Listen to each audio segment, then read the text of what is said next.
Hey VC, Jack here. Welcome back to Vinyl Martini. It's been quite a while since I did a last video. I want to wish everybody a happy belated New Year's. I've been away. I've been chomping at the bit to do this. As you can see by the title, this is Vinyl Tag 2023. Thanks to Rob Walker for providing the questions again this year. Thanks for carrying the can, Rob. For all of us, great questions. There's a lot of them. Let's get started. First up, favorite new release of 2022. Well, when you only buy one new release in 2022, the answer comes very easy, and that is the Drive-By Truckers. Welcome to Club 13. If you've been watching my videos, no surprise, this is one of my favorite bands. When they first announced its release, I ran down to my record store in Victoria, and of course they didn't have it. They weren't going to have it for 2 weeks. And I was on a trip to Boulder, Colorado, or Denver actually, but I went to Boulder to a great record store called Paradise Found, and I bought this record in Boulder, so it's a nice memento for my time in Colorado in the summer. Drive-By Truckers, great cover art, by the way. I'm going to get back to that. Next, show and album by the last band you saw live. Well, I only saw 2 shows live this year. One of them was Santana. I'm not going to show a Santana record, but I did go to see one of my favorite artists, Steve Earle. Steve Earle and the Dukes played in Vancouver at the Vogue Theatre.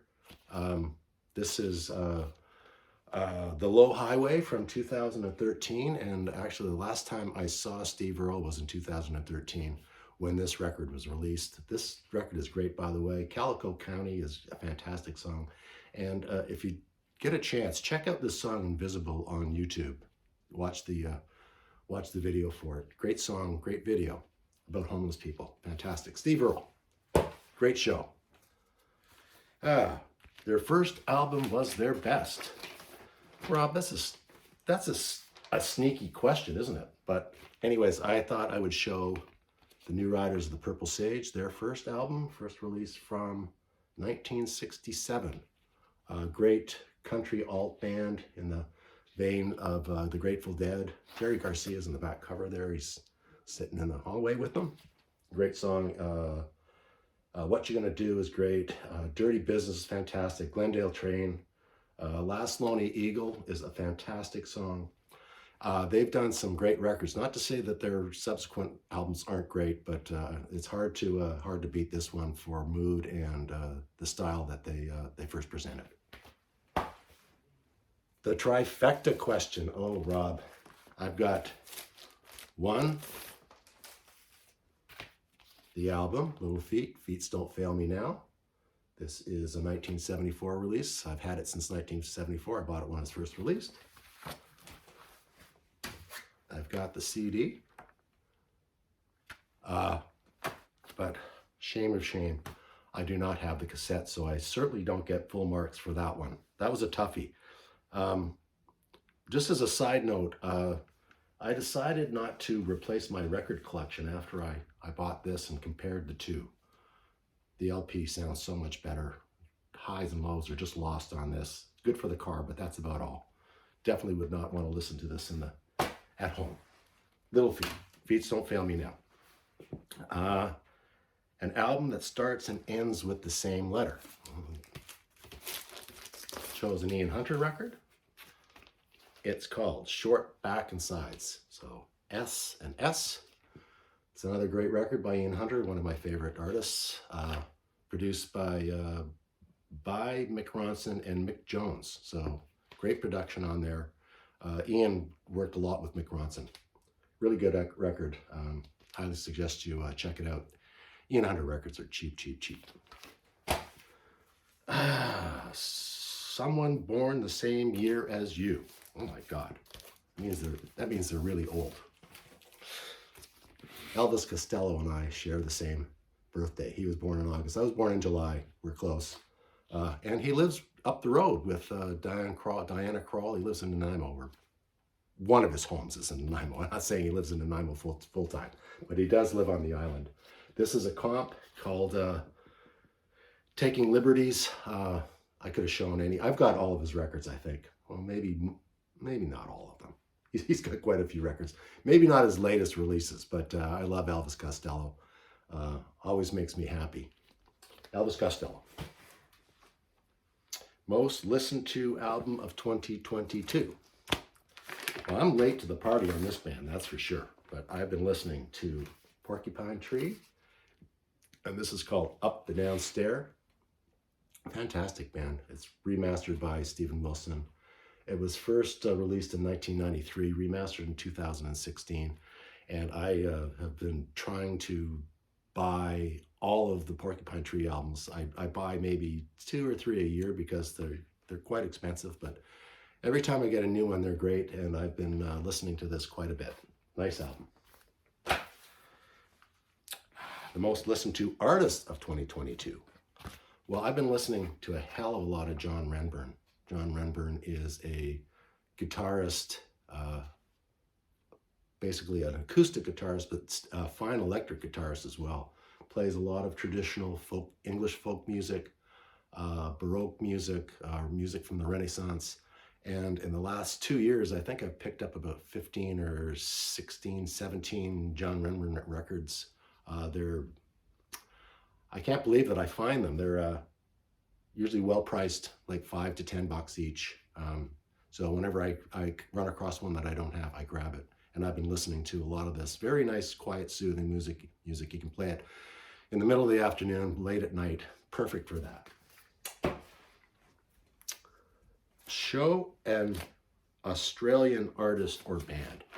I don't have very many. I've been watching Ben Rankin's channel, and he's given me an education in Australian artists and New Zealand artists for sure.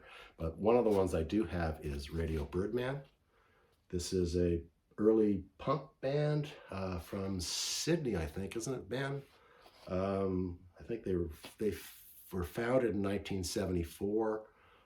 This was recorded in Sydney. It's on Sire Records. Really half decent record. Very good. Radio Birdman. And the album title is Radios Appear. So there you go. A record people would be surprised you purchased. So appropriate. Here's Barbra Streisand with Barry Gibbs, and the album is called Guilty. I'm guilty for owning it. A little bit of backstory. I bought this as part of a collection. But I heard it when it was first released. I think it was 1980. And it's pretty, I don't know, it's a half a decent record. Barry's a pretty talented guy. And Barbara's got a great voice. I'm not saying that I'm going to go out and buy all the Barbra Streisand albums that I see for $1. But this is a $1 record any day. But this one, JT, is minty mint. Fantastic. It's like it's never been played. Barbra Streisand, Guilty. An artist band that you are complete on. I'll just show a couple of their records. The first one, I'm not going to take it out of the sleeve, but it's the band Family, British band. I think they first released their first record in '68. I think they released their last record in '73. So this one is, I think, about their 4th or 5th release. Maybe their 5th or 6th. It's called It's Only a Movie. Roger Chapman and Charlie Whitney are the main writers. Chapman is the singer. Whitney is the guitar player. Here is their second album. It's called Entertainment. Very, very, some people call them prog. I just call them a great rock band that's very, very unique. I'm going to feature them in one of my upcoming shows, so I didn't want to show too many records, but I've got all of the Family records. I've got all the Streetwalker records. Streetwalker's the band that they formed after Family broke up. So I've got all of those records that I will be showing in a future show. Oh, next, I'll show a great run of 3 records. So another band that I really love is the Groundhogs. So starts off, this is a I think it's a 71 release. It's Thank Christ for the Bomb. Groundhogs are a blues rock 3-piece band. Fantastic. So, Thank Christ for the Bomb. The next is an album called Split in 1972, I believe. Oh. And this is the Canadian cover. I don't know if this is the American cover, but I know the British cover is totally different. But this is a Split, their 1972 release. Fantastic release. It's got, the members are Tony McPhee on vocals and guitar, Peter Cruikshank on bass, and Ken Pustelnik on drums. So a three-piece. And three-piece bands have to work so hard because they have to try to sound like a four-piece. Fantastic sound. He's a fantastic guitar player, by the way. T.S. McPhee, and a record that has been shown on the VC many times. This is maybe their greatest record, is Who Will Save the World? The Groundhogs. The Mighty Groundhogs. Great cover. It folds open into a big cartoon. Love that band, Groundhogs. I'm a completist on the Groundhogs as well. There you go. Show a soundtrack from the 80s. Okay. How could I not show this? This is the soundtrack to the music from the movie Songwriter. There's Willie Nelson, Chris Christopherson right there. Great shot there. I've never seen the movie, but I mean, it's got Chris and it's got Willie in it. Plus, it's also got Rip Torn in it, so it must be a beauty. Great music, great songs on this record, by the way. I'm gonna have to rent this Songwriter and see what it's all about. Songwriter. Next question. We lost them in 2022. Well, I'm going to go maybe do something a little bit differently, and I'm going to remember an artist by the name of Wes Freed. Just give me a second here. I'll get the covers off of this. But Wes Freed is best known as the artist that does the covers for the Drive-By Truckers. And this is the cover for English Oceans. Such a great artist. Fantastic artist. He passed away in, I think, August or September. This is his most famous record, his most famous cover for the band. It's a cover for the Dirty South.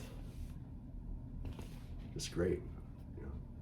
And he was also a musician. Lived in Richmond, Virginia. Check him out. Just Google him. Check out his work. He's a fantastic artist. He's always got a lot of bats and things, cranes and black cranes and things. Fantastic medium artist, multimedia artist. Wes Freed. He will be missed. Disappointed purchase in 2022. I don't really get too many disappointed purchases, that's for sure, but one of the ones at the top of the list has to be Hurricane Smith. I've talked about this before.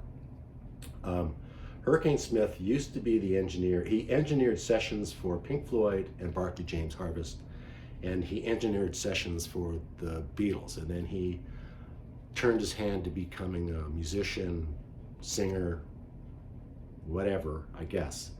And I think he had all of his hits in England and the UK. I guess they just do not translate very well. He sounds a lot like Gilbert O'Sullivan. Just not my cup of tea. I've listened to it 2 or 3 times. It's just not for me. My disappointment of 2022. It only cost me $2, so it's not a tragedy. Next, show a grail. Well, we've all had discussions about what grails are, but to me, a grail is when you first discover an artist that you didn't really know about before. You knew about, but you didn't really know anything about their music, and you buy one of their records, and then you're on the hunt for all the rest of their stuff. So I bought Bobby Whitlock's first record. Here is Bobby Whitlock's second record, Raw Velvet. I just stumbled across this, really happy to find it. That is a grail to me. Does a version of Tell the Truth, Bustin' My Ass, Write You a Letter. He's a musician that worked on Layla, worked with Bonnie Delaney and Friends, worked with George Harrison on All Things Must Pass. Great musician. He's got a channel on YouTube. He's a really nice guy. Got a lot of stories to tell. And yeah, Bobby Whitlock, Raw Velvet. Really happy to find this, and in mint condition. Or the record is in mint condition. The album itself is probably in good condition, but you don't play the cover. We're coming up to the end, folks. Show a space-themed album sleeve. Well, how about Van de Graaff Generator? The least we can do is wave to each other. I don't know if that's a spacey record cover or not. It is to me. It looks like some kind of control tower on a foreign planet. Yeah, really cool. Great record, by the way. Great band. Show a VCLT as a present or a present. You know, I should go back. After the Disappointed record, I missed one. I'm sorry about that. I knew I was going to do that because I did not have the questions in my lap. But show a non-vinyl purchase. Well, I didn't buy this. My daughter bought this for me. It's called Colors, Extraordinary Records. And it's a really fun book. It's all about colored vinyl. I think there's great examples of colored vinyl, then examples of unusual shaped records that have picture discs on them, and then the last section I think is just picture discs themselves. So my daughter got this for me, very thoughtful. Thanks, Sloan. That is my non-CD purchase. Back to the okay. Show some VCLT, and you know, I thought I never get VCLT. Nobody, you know, everybody who knows me knows that I'm a record collector, but everybody's afraid to buy me a record because they'll think they don't know enough about records and I won't like them or whatever. But then I remembered my copy of Jerry Jeff Walker. It's called A Man Must Carry On. This was, I think, a double purchase from my in-laws, Rod and Susie, and they had an extra copy. I think they just gave it to me, so that I was really appreciated that. That was great. It's the first time I've been given a record in like 30 years. So thanks, Rod and Susie. There's my VCLT, Jerry Jeff Walker, double record, double live set. Fantastic. I love Jerry Jeff Walker. Great record. Thank you. And last but not least, show an album released in 1973. Oh my God, I did a little bit of research, and 73 was a very prolific year, and of course it was 50 years ago. But I am going to show Tom Waits' first record, his first album called Closing Time. Start of a brilliant career. He was still just a songwriter trying to flog his songs. The most famous song on here is Old 55. The Eagles did that. I think they put a few swimming pools in Tom's backyard. I've seen Tom 4 times, 3 times at the beginning of his career, and he opened for Maria Muldaur. He opened for Bonnie Raitt. He did his own show when he did it. Then he became a headliner, and I saw him I think around 1988. Fantastic musician, fantastic career, and here's where it all started. Tom Waits' Closing Time. Made it. Thanks again, Rob, for those questions. That was a lot of fun. Thanks for watching. If you have not subscribed to my channel, please consider doing so. At least give me a like. Add a comment. Love comments. Always answer to them. And I appreciate when I've got a lot of friends in the VC. When I add a comment and they write back, it's like a nice little dialogue. Having a conversation with somebody is so fantastic. So, till next time, thanks again. See you soon.